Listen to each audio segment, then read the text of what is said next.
Сәлем балалар, 2 сынып математика сабағы 122 сабақ тік төртбұрыштың шаршының үшбұрыштың периметрін табу формулалары тақырыбы. Бірінші тапсырма. Суреттегі тік төртбұрыштың периметрін табу тәсілдерін түсіндір. Бірінші тәсілі. Барлық 4 қабырғаны қосып шығу. Екінші тәсіл. Бірдей қабырғаларын көбейтіп және мәндерін қосу болып табылады. Ал үшінші тәсіл. Қарама-қарсы қабырғаларының қосындысын 2 есеге арттыру болып табылады. Үш тәсілде де өрнектің мәні бірдей санға тең болады. Тік төртбұрыштың периметрі 10 см-ге тең. Балалар, есептеудің қай тәсілі тиімдірек болады? Бұл есептеудің үшінші тәсілі тиімдірек болады. Қарама-қарсы қабырғаларының қосындысын 2 есеге арттыру. Екінші тапсырма. Тік төртбұрыш пен шаршының периметрін әртүрлі тәсілмен тап. Ең алдымен тік төртбұрыштың периметрін әртүрлі тәсілмен тауып көрейік. Бірінші тәсіл барлық қабырғаларының қосындысы. Екінші тәсіл қарама-қарсы қабырғаларын 2-ге көбейтіп, оларды қосу. Ал үшінші тәсіл қарама-қарсы қабырғаларының қосындысын 2 есеге арттыру. Ал енді шаршының периметрін әртүрлі тәсілмен тауып көрейік. Шаршының барлық қабырғалары бірдей болғандықтан, барлық қабырғаларды қосып шығамыз. Немесе барлық қабырғаларды 4 есеге арттырамыз.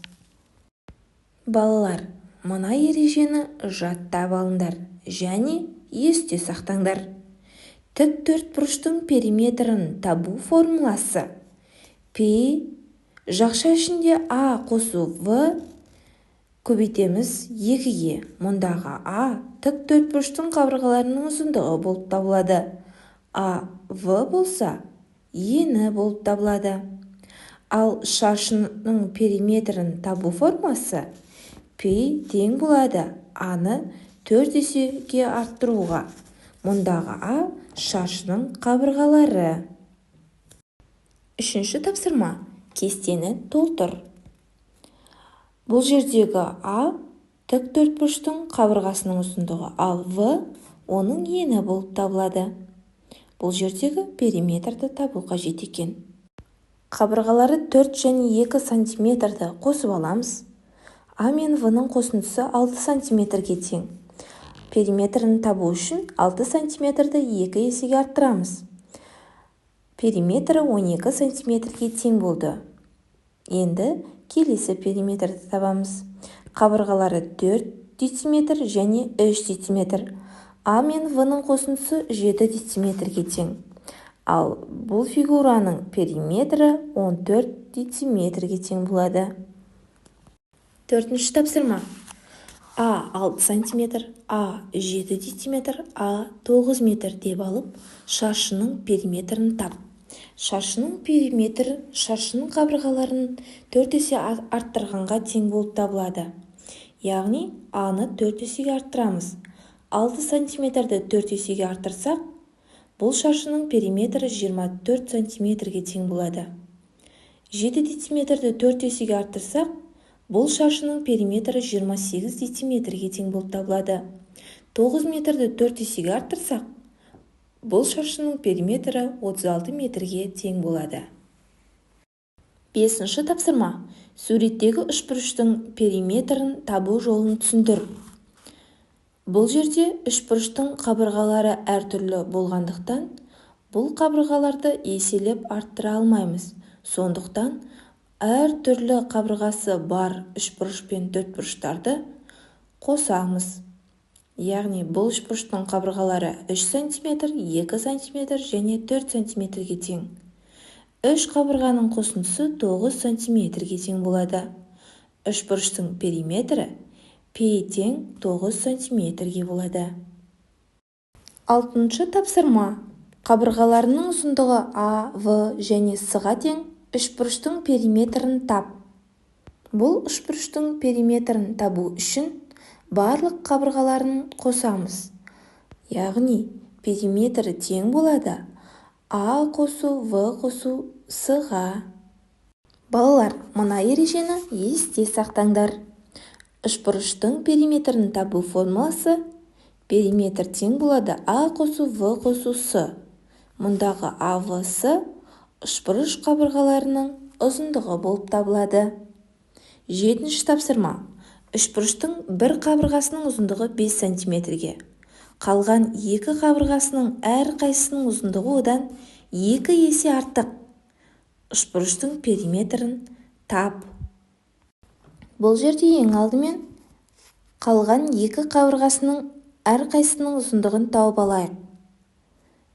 Бір қабырғасының ұзындығын қалған қабырғаларының 2 есе артық бөлігіне арттырамыз. 5 см-ді 2 есеге арттырсақ, өрнектің мәні 10-ға тең болады. Демек, үшбұрыштың бір қабырғасы 5 см-ге тең, ал қалған екі қабырғасының әрқайсысы 10 см-ге тең болады. Ал енді үшбұрыштың периметрін табу үшін 3 қабырғасын да қосамыз.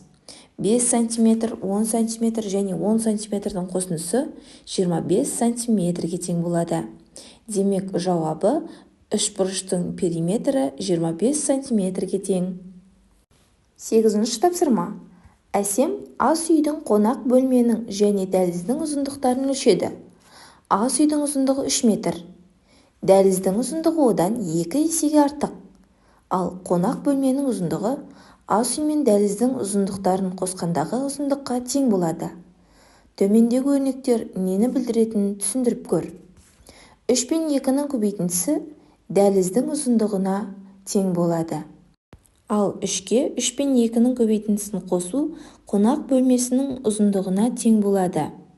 Яғни шешуі 3 пен 2-ның көбейтіндісі 6-ға тең. 3 пен 2-ның көбейтіндісін 3-ке қосу 9-ға тең болады. Демек, Әсемнің үйінің дәлізінің ұзындығы 6 метр, қонақ бөлмесінің ұзындығы 9 метрге тең. 9-шы тапсырма. А тапсырмасы. А 5 см, ал В 4 см деп алып, тік төртбұрыштың периметрін табамыз. Шешуі 5 пен 4-тің қосындысын 2 есеге арттырамыз. Өрнектің мәні 18-ге тең болады. Демек, жауабы тік төртбұрыштың периметрі 18 см-ге тең. 9-шы Ә тапсырмасын орындайық. А 8 дециметр деп алып, шаршының периметрін тап.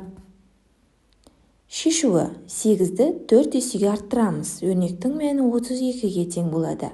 Демек, жауабы шаршының периметрі 32 дециметрге тең. 10-шы тапсырма. Шаршы 4 бірдей шаршыларға бөлінген. Егер үлкен шаршының қабырғасы 6 см болса, кішкентай шаршының периметрі неге тең болады? Үлкен шаршыны 4 бірдей кіші шаршыға бөлу үшін үлкен шаршының әрбір қабырғасын 2-ге бөлу керек. Яғни 6 см-лік қабырғаны 2-ге бөлсек 3 см шығады. Демек, кішкентай шаршының әр қабырғасы 3 см-ден болады. Кішкентай шаршының периметрін табу үшін кішкентай шаршының қабырғасын 4-ге көбейтеміз. 3-ті 4-ге көбейтсек, өрнектің мәні 12-ге тең болады. Демек, жауабы кішкентай шаршының периметрі 12 см-ге тең. Жарайсыңдар балалар, өте жақсы. Бүгінгі сабақ түсінікті болса, видеоға лайк басыңдар және осы каналға тіркеліп алыңдар.